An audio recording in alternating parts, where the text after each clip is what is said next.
السلام علیکم ورحمۃ اللہ وبرکاتہ نحمدہ ونصلی علی رسولہ الکریم اما بعد۔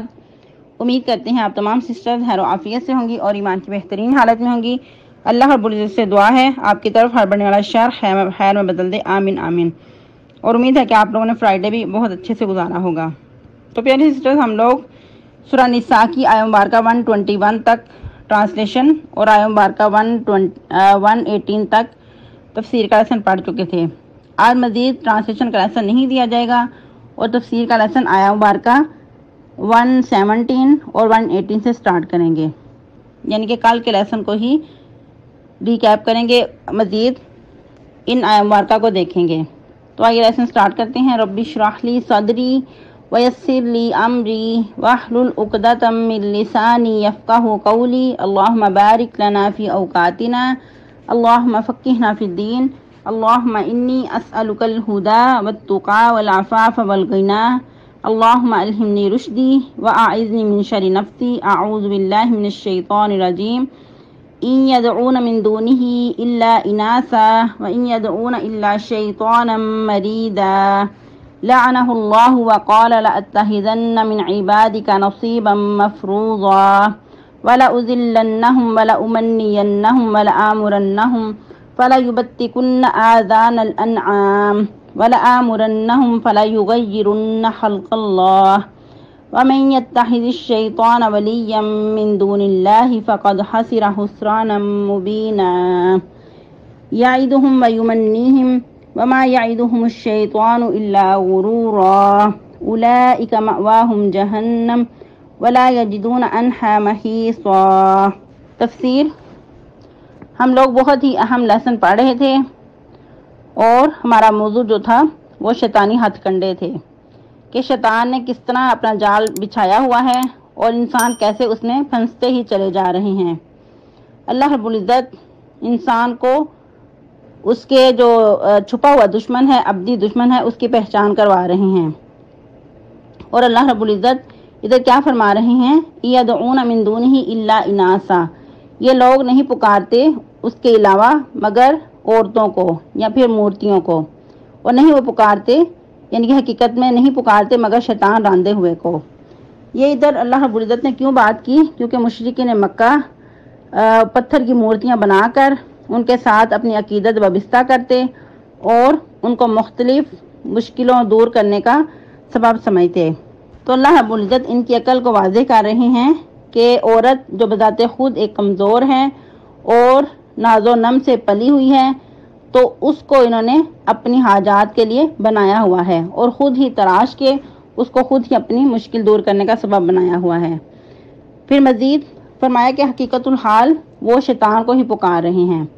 شیطان کو ہی انہوں نے اپنا الہ و معبود بنایا ہوا ہے، کیونکہ جتنی بھی راہیں ہیں اسلام سے ہٹی ہوئی یہ سب کچھ شیطان کی ہی ایجاد کردہ ہیں، اور شرک کی جتنی بھی راہیں ہیں یہ سب کچھ شیطان نے ہی سجائی ہیں، کیونکہ شیطان نے وعدہ کیا تھا اللہ تعالیٰ سے، اس نے چیلنج کیا تھا کہ میں تیرے بندوں کو گمراہ کر کے رہوں گا اور تیرے بندوں میں سے ایک حصہ نکال کر رہوں گا۔ تو کیا پتہ چلتا ہے کہ جتنی بھی یہ راہیں ہیں، جتنی بھی شیطان پکار ہے، یہ سب کچھ شیطانی چالیں ہیں، اور گویا کہ شیطان کو پکارنے کے مترادف ہیں۔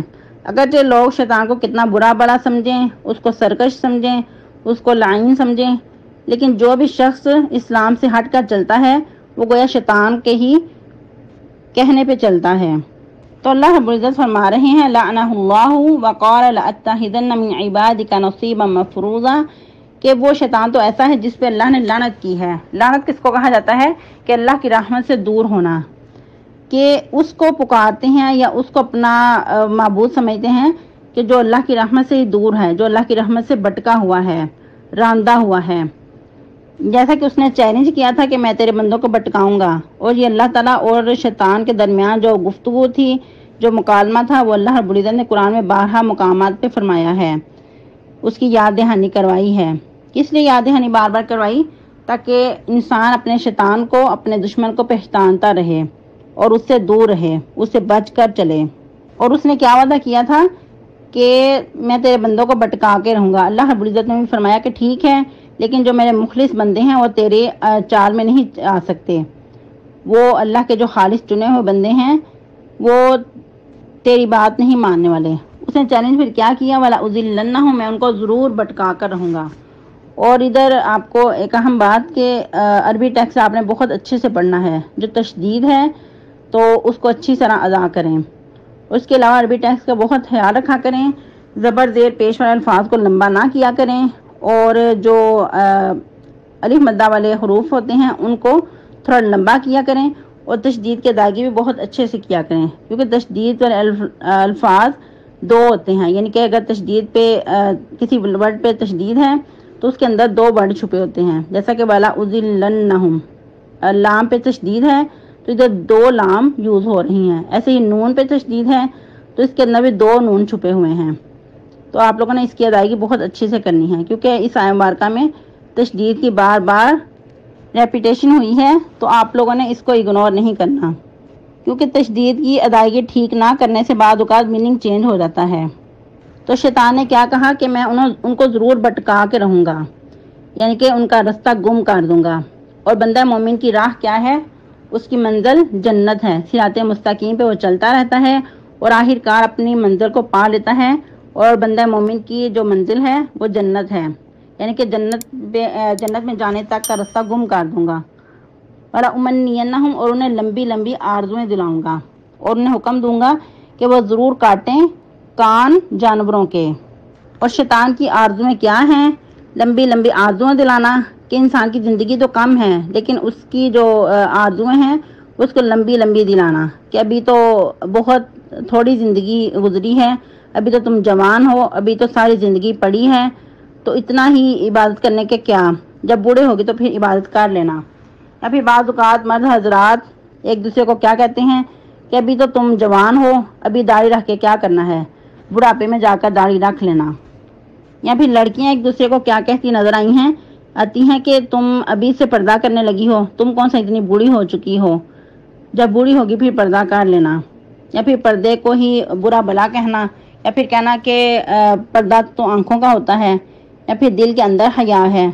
تو یہ سب کچھ کیا ہے کہ شیطان نے ایسی آرزویں دلائی ہیں، ایسے دھوکے میں اس کو ڈالا ہے کہ انسان کی عقل ہی بعض اوقات ماری جاتی ہے، انسان کو سمجھ ہی نہیں آتی کہ میں نے کیا کرنا ہے۔ یا پھر شریعت کا مذاق اڑانا، یا پھر ایسی آرزویں کہ جس طرح یہود و نصارہ نے کہا، یہود نے کیا کہا تھا کہ ہمیں تو دوزخ کی آگ چھو ہی نہیں سکے گی الا کہ چند دن، یا انہوں نے کیا کہا تھا کہ جتنے دن ہم نے بچھڑے کی پوجا کی ہے اتنے دن کے علاوہ ہمیں آگ نہیں چھوئے گی، یعنی کہ 40 دن کے لیے موسیٰ علیہ السلام گئے تھے تو اتنے دن ہمیں بس جہنم میں جلنا پڑے گا، اس کے بعد پھر ہمیں رہائی مل جائے گی۔ یا پھر مزید وہ کیا کہتے تھے کہ چونکہ ہم انبیاء کی اولاد ہیں، ہم چہیتے ہیں اللہ کے، ہم اللہ کے بیٹے ہیں، نعوذ باللہ استغفر اللہ، تو ہمیں تو جہنم کی آگ چھو ہی نہیں سکتی۔ تو یہ ان کے خیال باطل تھے کہ کس نے ان کو سجایا، یہ شیطان نے ان کو آرزویں دلائی تھیں، ایسی جھوٹی آرزویں دلا کر ان کو اپنی طرف مائل کرنا چاہا۔ یا پھر نصارہ کا کیا عقیدہ تھا کہ عیسیٰ علیہ السلام ہماری طرف سے سولی چڑھ گئے ہیں، وہ ہمارے گناہوں کا کفارہ ہو چکے ہیں۔ یا پھر مزید جو مسلمان ہیں، مسلمان خود کو کہلانے والے، وہ خود کو سید کہلاتے ہیں کہ ہم لوگ تو نبی صلی اللہ علیہ وسلم کی اولاد میں سے ہیں، تو ہم تو بہت چہیتے ہیں، ہمیں کوئی ایسا عذاب نہیں ہوگا۔ یا کچھ پیروں کی طرف اپنی وابستگیاں کر لینا، یا کسی بزرگوں کے نام پہ خود کو کر لینا کہ ہم فلاں بزرگ کا پلو پکڑ لیں گے تو جنت میں چلے جائیں گے، ہمیں نیک اعمال کرنے کی ضرورت نہیں ہے۔ تو یہ سب کچھ کس نے سجایا، یہ لمبی لمبی آرزویں کس نے دلائیں، یہ شیطان نہیں۔ تو انسان بھی آنکھیں بند کر کے اس کے پیچھے چل پڑتا ہے۔ یا پھر بعض اوقات انسان گناہوں پہ مصر رہتا ہے اور یہ کہہ کے ٹال دیتا ہے کہ اللہ بڑے غفور و رحیم ہیں، وہ ہمیں بخش دیں گے۔ تو اللہ تعالیٰ غفور و رحیم ہیں، لیکن کب؟ جب انسان گناہ ہو جانے کے بعد نادم ہو جاتا ہے اور اللہ کی طرف پلٹ آتا ہے، یعنی کہ نادانی سے گناہ ہو جاتا ہے پھر اللہ کی طرف پلٹ آتا ہے، تو تب اللہ تعالیٰ غفور و رحیم ہے، نہ کہ انسان ڈٹائی کے ساتھ گناہ کرتا چلا جائے اور پھر کہے کہ اللہ تعالیٰ غفور و رحیم ہے۔ تو یہ سب کچھ ایسی امیدیں، ایسی جو باطل عقائد شیطان نے ہی انسان کو سجائے ہیں۔ کہ مزید شیطان کا کیا کہنا تھا، وَلَآمُرَنَّهُمْ فَلَيُبَتِّكُنَّ آذَانَ الْأَنْعَامِ، اور البتہ میں انہیں ضرور حکم دوں گا کہ وہ کان کاٹتے رہیں چوپایوں کے۔ تو عرب میں یہ بہت زیادہ رواج ہوا کرتا تھا کہ جب کوئی اونٹنی 10 بچے جان لیتی یا پھر کسی اونٹ سے 10 بچے پیدا ہو چکے ہوتے تو اسے اپنے دیوتاؤں کے نام پہ چھوڑ دیتے، اپنے پیروں کے نام پہ چھوڑ دیتے، اس سے کام لینا حرام سمجھتے اور اس سے نہ اس کا دودھ پیا جاتا، اس کو ایسے ہی چھوڑ دیا جاتا۔ تو اس علامت کے طور پر اس کے کچھ نشان لگا دیے جاتے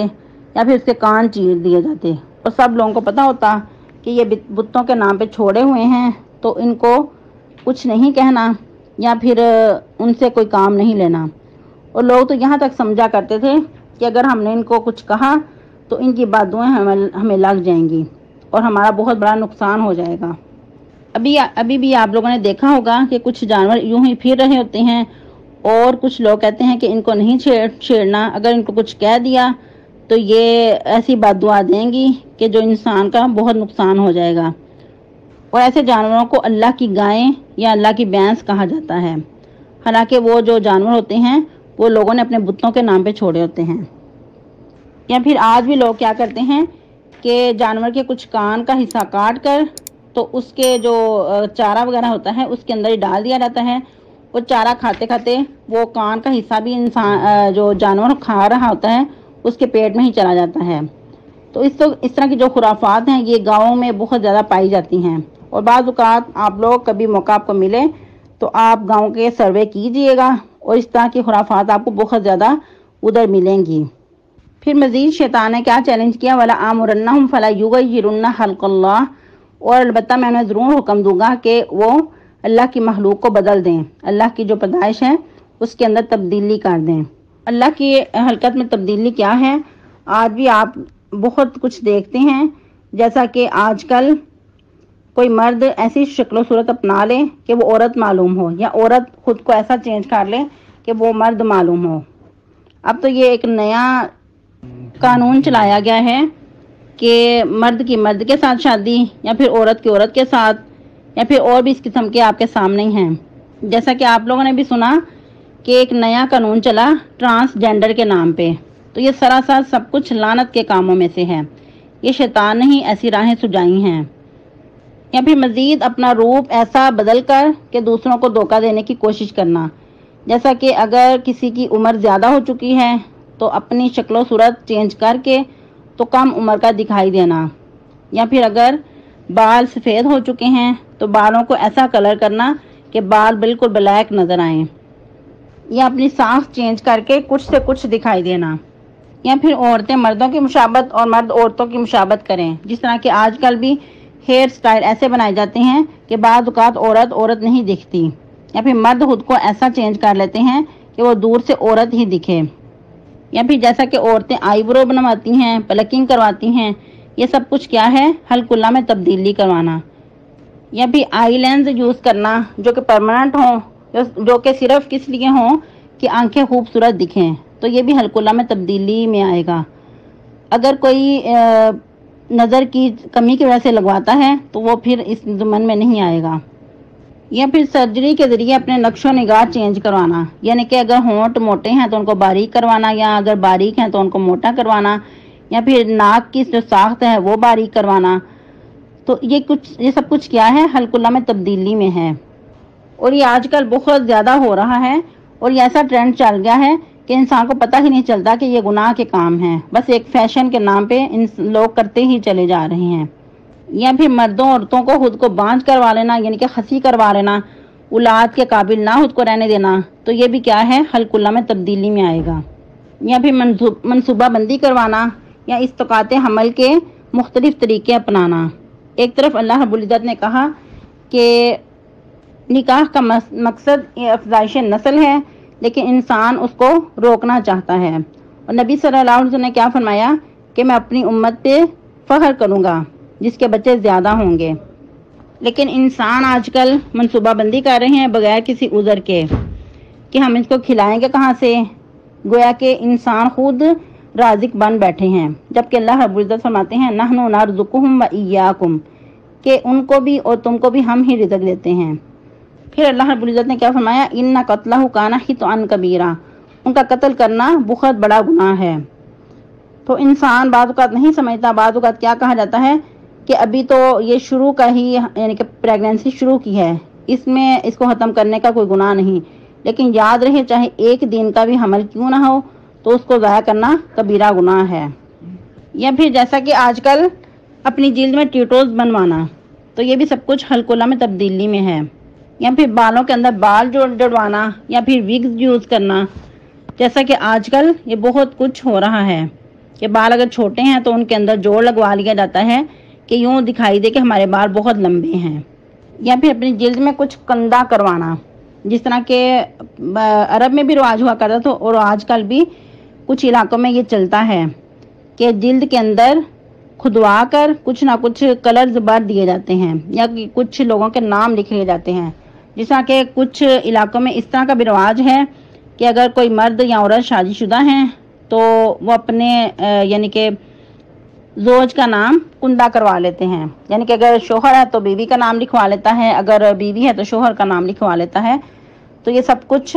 حلق اللہ میں تبدیلی میں آتا ہے، تو ان چیزوں سے بچنا از حد ضروری ہے۔ یا پھر میک اپ ایسے یوز کرنا کہ جس سے حد و حال ہی چینج ہو جائیں، یعنی کہ ساخت ہی چینج ہو جائے۔ جس طرح کہ آج کل دلہن کو تیار کرنے میں اتنا زیادہ وقت لگتا ہے، اتنا پیسہ لگتا ہے اور اس کی ساخت ہی چینج کر دی جاتی ہے۔ بعض اوقات دلہن اتنا ٹائم لگا کے اس کو تیار کیا جاتا ہے، اس کے بعد پھر بالکل اس کی شکل ہی چینج کر دی جاتی ہے۔ اور ایسا بھی ہوتا ہے کہ شادی والے دن تو دلہن بہت پیاری لگ رہی ہے، اس کو میک اپ کر کے ایسا خوبصورت رنگ دے دیا گیا ہے کہ وہ اس کی شکل و صورت ہی چینج ہو گئی ہے، لیکن جب دوسرا دن ہوتا ہے، جب وہ اپنا منہ واش کر لیتی ہے تو اندر سے کچھ نکل آتی ہے۔ اور ایسے بہت سارے کیسز بھی سننے کو ملے ہیں کہ شوہر بیچارہ بعض اوقات پہچان بھی نہیں سکتا کہ یہ وہی دلہن ہے جو اتنی پیاری لگ رہی تھی، آج تو یہ بالکل چینج ہو کے کام والی لگ رہی ہے۔ تو اس طرح کے کام نہیں کرنے چاہیے کہ جو انسان کی ساخت چینج ہو جائے اور جو بالکل سراسر دھوکہ ہو کہ انسان کچھ سے کچھ دکھائی دے۔ ٹھیک ہے، عورت کو میک اپ کرنا منع نہیں ہے، عورت پردے میں رہ کر سنگار کر سکتی ہے، بناؤ سنگار کر سکتی ہے، اسلام نے اس کو اجازت دی ہے، بلکہ عورت کا یہ حق ہے کہ اس سے عورت کو منع نہ کیا جائے۔ جس طرح کہ کچھ شوہر عورت کو بناؤ سنگار کرنے سے ہی منع کرتے ہیں، تو ایسا بھی نہیں کرنا چاہیے، گویا کہ یہ اس کا حق چھیننا ہے، لیکن ایک لمٹ میں رہ کر انسان جو ہے وہی دکھے۔ البتہ انسان تھوڑا سا خوبصورت ہو جائے میک اپ کر کے تو اس میں حرج نہیں ہے، اس میں کوئی گناہ نہیں ہے۔ یہ کچھ مختصر حلق اللہ میں تبدیلی کی کچھ شکلیں تھیں، تو آپ مزید ریسرچ کیجئے گا تو آپ کو بہت کچھ ملے گا۔ تو اللہ رب العزت مزید کیا فرما رہے ہیں، وَمَن يَتَّخِذِ الشَّيْطَانَ وَلِيًّا مِّن دُونِ اللَّهِ فَقَدْ خَسِرَ خُسْرَانًا مُّبِينًا۔ تو جو شخص شیطان کو دوست بنا لے گا اللہ کے علاوہ تو تحقیق اس نے نقصان پایا، نقصان صریح، یعنی کہ وہ کھلم کھلا نقصان ہے، اس کے نقصان ہونے بھی کوئی شک و شبہ باقی نہیں ہے۔ پھر مزید وہ شیطان کیا کرتا ہے، یعدہم ویمنیہم، ان کو بہت بڑے بڑے وعدے دلاتا ہے اور لمبی لمبی آرزویں دلاتا ہے۔ وما یعدہم الشیطان الا غرورا، اللہ رب العزت فرما رہے ہیں اور نہیں ہے دھوکہ شیطان کا مگر، یعنی کہ نہیں ہے وعدہ شیطان کا، جو کچھ شیطان ان کو سبز باغ دکھاتا ہے، وعدے دیتا ہے، تو وہ سراسر دھوکے پہ مبنی ہے۔ اور یہ سب سے بڑا دھوکہ جو ہے انسان کا وہ یہی ہے کہ انسان دنیا پہ رہتا ہے، حالانکہ دنیا فانی ہے اور عارضی ہے، تو اس کے اندر دل لگا کے بیٹھا ہے اور دنیا کو ہی سنوارنے میں لگا ہے۔ ہر انسان دنیا کو سنوارنے میں لگا ہے، مزید سے مزید تر دنیا کو وسیع کرنے میں لگا ہے، اور جو آخرت ہے وہ ہمیشہ ہے اور باقی رہنے والی ہے، اس کو پس پش ڈالا ہوا ہے۔ تو اللہ رب العزت فرماتے ہیں کہ شیطان کا جو وعدہ ہے وہ سراسر دھوکے پہ مبنی ہے۔ اولئک مأواہم جہنم، اللہ فرماتے ہیں ایسے ہی لوگوں کا ٹھکانہ جہنم ہے، یعنی کہ جو شیطان کو اپنا دوست، اپنا ولی بنائیں گے، اس کے پیچھے چلیں گے، اس کے جال میں پھنسیں گے، تو ایسے ہی لوگوں کا ٹھکانہ جہنم ہے۔ شیطان اپنے ساتھ ایسے لوگوں کو بھی لے کر جائے گا، ولا یجدون عنہا محیصا، اور اس سے بالکل بھی خلاصی نہیں پائیں گے، کہیں بھاگنے کی جگہ ان کو نہیں ملے گی۔ اللہم لا تجعلنا منہم، اللہم اجرنا منہم، اللہ رب العزت ایسی بدقسمتی سے بچا کے رکھے، اور اس میں اپنا جائزہ ضرور لیجئے گا، اور اگر آپ کا کوئی سوال ہوگا تو ضرور کیجئے گا۔ مزید ہم دیکھ لیتے ہیں، ہم لوگ بات کر رہے تھے یزید رحمہ اللہ کے بارے میں، اور شاید آپ کو میرے رحمہ اللہ کہنے پہ اعتراض ہو، کیونکہ کچھ سال پہلے جب میں نے کسی کے سامنے اس طرح رحمہ اللہ کہا یزید پہ تو ان کو بہت اعتراض ہوا، حالانکہ بہت اہل علم میں سے تھے، لیکن بعض اوقات کچھ لا علمی کی وجہ سے ہم ایسی بات کر جاتے ہیں، یعنی کہ دوسرے پہ اعتراض کرتے ہیں، وہی بات کہ ہم لوگ معاشرے کی زد میں آ جاتے ہیں۔ تو یاد رہے کہ جس نے صحابہ کرام رضی اللہ تعالی عنہم کو ایمان کی حالت میں دیکھا اور ایمان کی حالت میں ہی وفات پائی، تو ایسے شخص پہ پھر رحمہ اللہ بولیں گے، کیونکہ ایسا شخص پہ وہ تابعی ہوگا، تابعین میں سے ہوگا، تو ہمارا حق بنتا ہے کہ ہم ان کے لیے ایسے کلمات کہیں۔ تو خیر آپ لوگوں کے علم میں یہ چیز آئی کہ سیدنا حسین رضی اللہ تعالیٰ عنہ کی شہادت میں یزید کا ہاتھ نہیں تھا، بلکہ وہ جو بدبخت تھا، بدقسمت تھا، وہ ابن زیاد تھا۔ اس کا نام تو عبداللہ تھا، لیکن بہت دکھ و تکلیف ہوتی ہے، تو اس لیے اس کا نام لینے کو دل نہیں کرتا کہ اس کی حرکت دیکھیں، نام کتنا خوبصورت ہے، لیکن کام دیکھیں کہ جس نے نواسہ رسول صلی اللہ علیہ وسلم کو شہید کیا، وہ نواسہ رسول کہ جن کے بارے میں نبی صلی اللہ علیہ وسلم نے فرمایا کہ میری آنکھوں کی ٹھنڈک ہیں، یہ میرے 2 پھول ہیں اور جنت کے سردار ہیں۔ اے اللہ میں ان سے محبت رکھتا ہوں، تو ان سے محبت کر جو ان سے محبت کرے۔ اور پھر کیا فرمایا؟ ان سے ایمان رکھنا، ان سے محبت رکھنا ایمان کی نشانی ہے، اور ان سے بغض رکھنا نفاق کی نشانی ہے۔ اور وہ نواسہ رسول کہ جو نبی صلی اللہ علیہ وسلم اپنے کندھوں پہ ان کو اٹھاتے، ان کے ساتھ بہت محبت کرتے اور کہتے کہ اللہ یہ میرے اہل بیت میں سے ہیں، جو ان سے محبت کرے تو بھی ان سے محبت کر۔ تو اللہ گواہ ہے کہ ہم ان سے محبت کرتے ہیں، ان کی شہادت کو پڑھ کر، ان کی شہادت کو سن کر ہمارے دل پھٹتے ہیں، تو اللہ تعالیٰ تو بھی ہم سے محبت کر۔ یہ اتنا بڑا سانحہ تھا، اور یاد رہے کہ ان کو بہت بے دردی کے ساتھ شہید کیا گیا اور دھوکے کے ساتھ۔ اور یہ کام کرنے والے کون تھے؟ رافضی تھے، کہ جو آج بھی اپنا سینہ پیٹتے ہیں، اور یہ اللہ نے گویا ان پر ایک لعنت مسلط کر دی ہے، ان کی قسمت میں یہ چیز بدبختی لکھ دی ہے کہ یہ قیامت تک اپنا سینہ پیٹتے رہیں گے، خود ہی یہ کام کرنے والے اور خود ہی اپنا سینہ پیٹنے والے ہیں۔ اور آخر ان کا ایسا انجام ہو بھی کیوں نہ، کیونکہ جو صحابہ کرام کے ساتھ نفرت کرتے ہیں، ان کے دلوں میں ان کے خلاف بغض بھرا ہوا ہے، تو پھر ایسے سینے اس لائق نہیں ہیں کہ ان کے اندر محبت ہو، یعنی کہ اللہ کی محبت ہو یا کسی اور کی محبت ہو۔ ایسے سینوں میں پھر نفرت ہی بری ہوگی۔ یہ ایسے غلیظ انسان ہیں کہ اپنی زبانوں کو صحابہ کرام کے خلاف استعمال کرتے ہیں اور ان کو برا بلا کہتے ہیں، اور سیدہ اما جان عائشہ رضی اللہ تعالی عنہا طاہرہ مطہرہ ان کے خلاف زبان درازی کرتے ہیں۔ تو ایسی زبانیں حق نہیں رکھتی کہ ان کے منہوں میں موجود رہیں، ایسی زبانوں کو تو کھینچ کر کہیں پھینک دینا چاہیے گندے نالے میں۔ اور ایسی گندی زبانیں سیدنا معاویہ رضی اللہ تعالیٰ عنہ کے بارے میں بکتی ہیں، تو بعض اوقات کچھ نام نہاد مسلمان بھی ایسے لوگوں میں شامل ہو جاتے ہیں، ان کی باتوں میں آ جاتے ہیں۔ جیسا کہ آپ لوگوں نے دیکھا ہوگا کہ میری ڈی پی پہ سیدنا معاویہ رضی اللہ تعالیٰ عنہ کے بارے میں لکھا ہوا ہے، ان کی فضیلت پہ حدیث لکھی ہوئی ہے۔ تو آج ہی ایک میسج مجھے آیا، اور وہ پتہ نہیں محترمہ تھی یا محترم تھے، تو وہ کیا کہہ رہی تھی کہ آپ نے یہ جو لکھا ہے تو یہ غلط ہے۔ سب سے پہلے انہوں نے یہ کہا کہ اگر حدیث ہم کہہ رہے ہیں اور وہ حدیث نہیں ہے تو یہ اس کا بہت بڑا گناہ ہے۔ یہ بات ان کی ٹھیک تھی، لیکن ان کو یہ بھی جان لینا چاہیے تھا، اپنے علم میں تھوڑا سا لے آنا چاہیے تھا کہ واقعی ہے یہ حدیث ہے۔ ہم لوگ صحابہ کرام کے بعض اوقات نفرت میں اتنے اندھے ہو جاتے ہیں کہ ہمیں یہ بھی نہیں پتہ چلتا کہ سیدنا معاویہ رضی اللہ تعالیٰ ان کے کیا فضائل ہیں، کیا مناقب ہیں، ان کی کیا اہل ایمان کے ساتھ محبتیں تھیں، صحابہ کرام کے ساتھ کیسی محبتیں تھیں، اور نبی صلی اللہ علیہ وسلم نے ان کو دعا دی تھی، اللہم ہادیم مہدیہ واہدی بہی، کہ اللہ اس کو ہدایت یافتوں میں سے کر اور اس کے ذریعے لوگ بھی ہدایت حاصل کریں۔ اور پھر ان کا مزید کہنا تھا کہ آپ نے سیدنا لکھا ہوا ہے، تو اہل بیت کے علاوہ ہم کسی کو سید نہیں کہہ سکتے۔ افسوس، استغفر اللہ، کہ صحابہ کرام آپس میں ایک دوسرے کو احترام دینے کے لیے سیدنا کہہ کے پکارا کرتے تھے۔ اور سبحان اللہ ایسے جملوں پہ کہ جو سامنے والا غلام ہے لیکن بہت جو جلیل القدر صحابہ میں سے ہیں، وہ ان کو اپنا سید کہہ کے بلا رہے ہیں، سیدنا کہہ کے بلا رہے ہیں، کہ اسلام لانے کے بعد ایسا اسلام نے ان کو اعزاز بخشا کہ صحابہ کرام ایک دوسرے پہ جانے نشاور کرتے اور ایک دوسرے کو سیدنا کہہ کے القابات سے نوازتے۔ لیکن افسوس کے ساتھ کہ حملہ علمی سے حضرت تو کہہ لیتے ہیں، لیکن سیدنا کہہ کے کوئی اگر سیدنا کہتا ہے تو اس کو غلط کہتے ہیں۔ یاد رہے کہ حضرت اس وقت کہتے ہیں جب ہمارے سامنے کوئی موجود ہوتا ہے مخاطب کرنے کے لیے، لیکن اگر کوئی فوت ہو گیا ہے، کوئی ہمارے سامنے موجود نہیں ہے، تو اس کو پھر حضرت نہیں کہیں گے، بلکہ اگر سیدنا کہیں گے تو یہ بہت اچھی بات ہے۔ اور سیدنا کہنا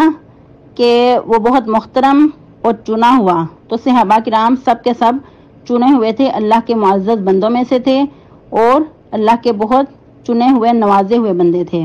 تو اس لیے ہمیں ان کا نام لینے سے پہلے سیدنا کہنا بہت ضروری ہے۔ اور ایک اور بات، اگر کسی کو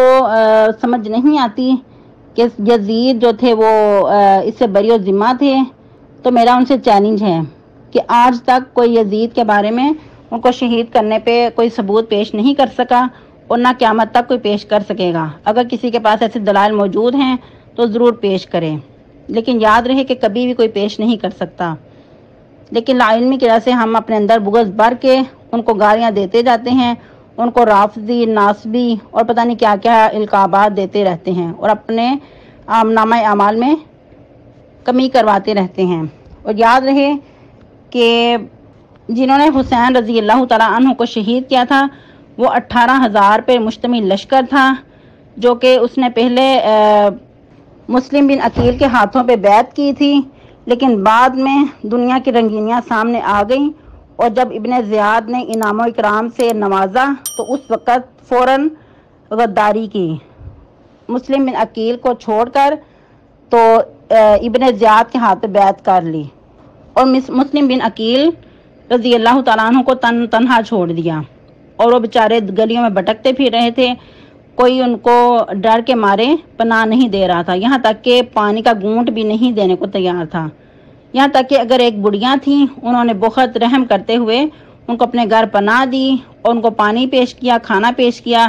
لیکن جو اس کا بیٹا تھا، وہ اماں کا بیٹا تھا، تو اس نے کیا کیا، اس نے غداری کی، اس نے فوراً جا کے ابن زیاد کو شکایت کر دی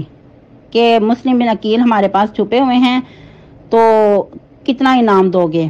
اس نے بھی منہ بولا انعام دیا، اور اس بندے نے، اس ظالم نے فوراً مسلم بن عقیل کو اس کے ہاتھوں پیش کر دیا۔ تو ان ظالموں نے، ان کوفیوں نے بہت بے دردی کے ساتھ مسلم بن عقیل کو شہید کر دیا،